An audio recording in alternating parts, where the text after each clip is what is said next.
So, Selva, let's focus on what's happening on the ground, particularly in the financial markets. As you have been following very, very closely, Turkey has also burnt through what is tens of billions in reserves just over the last week to try and firm up what has been a collapse in the lira. Do you think this current FX stabilization is real or just a pause before what could be another leg down?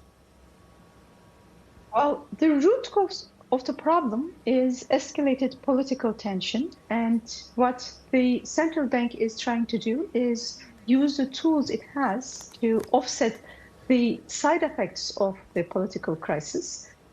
Yes, they might calm down the markets for a while. However, so long as the root cause of the problem is there, which is political tension, and I don't think that to go away anytime soon. If anything, we might see more aggressive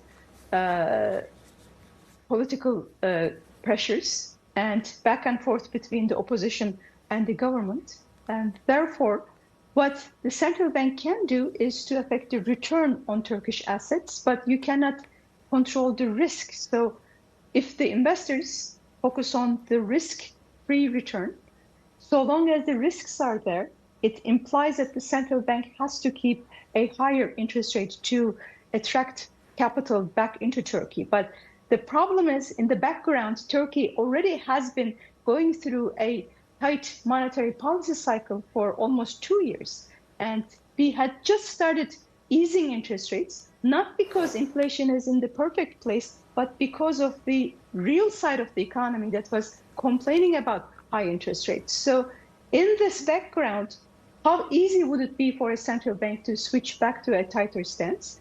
And if they do, what would be the cost on the economy?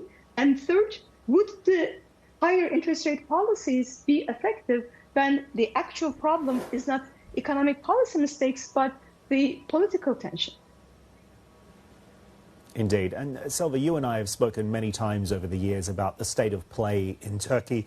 So much of our focus is often on what's happening within the economy and in the financial markets. But as someone who actually lives there, explain to me the mood on the ground right now, particularly among businesses and the private sector. How do they feel about exactly what has unfolded in the nation's politics over the last couple of weeks?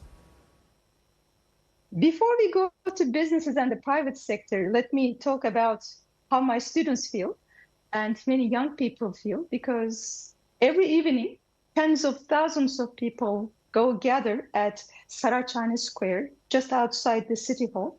And for them, this is not about just İmamoğlu's political career anymore. It is about democracy, and they see this as a tipping point for democracy. And what they want is, they request a change, because İmamoğlu is the symbol of change. If we think about this, he had multiple victories against Erdogan, and people who voted for him want to see a change in the political arena. And at the moment, people on the streets request their voices to be heard, and they want their candidate to have a fair and transparent trial. So that's the human side, or the young people who are on the streets. That's how they feel. Regarding the businesses, well, clearly what is happening on the political scene is affecting the business confidence. It's affecting the expectations moving forward, because when you have worries about the already fragile economy that just barely started to fix the macroeconomic balances, now you have to have a political arena full of tension, and the escalated risks in the economy are going to decrease investment appetite, which we already see.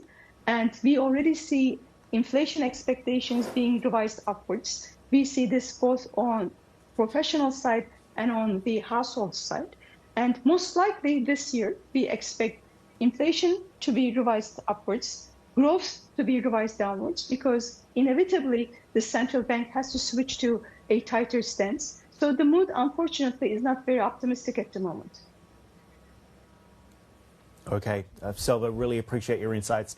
Thank you so much for joining us. We'll leave it there. That's Selva Demiralp there with the latest on the ground in Turkey.